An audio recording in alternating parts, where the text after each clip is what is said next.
கம்போங் பாருவின் வரலாறும் பாரம்பரியமும் காக்கப்பட வேண்டும் என்று ஸ்லாங்கூர் சுல்தான் ஷரஃபுடின் இட்ரிஷா கூறியிருக்கும் கருத்தை தான் வரவேற்பதாக பிரதமர் டத்தோஸ்ரீ அன்வார் இப்ராஹிம் தெரிவித்துள்ளார்.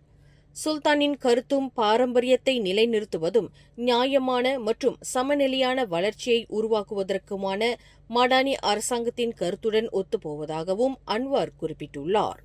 அரசாங்கம் எடுக்கும் எல்லா முடிவுகளும் மக்களின் நல்வாழ்விலும் அனைத்து சமூகத்தினரின் அடையாளங்களை காப்பதிலும் அக்கறை செலுத்தும் வகையில் இருக்கும் என்றும் அவர் உறுதியளித்துள்ளார்.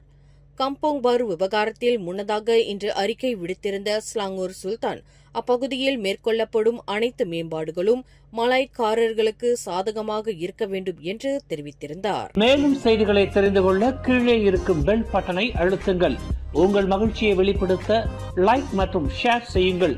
தொடர்ந்து திசைகளோடு இணைந்திருக்க சப்ஸ்கிரைப் செய்யுங்கள்.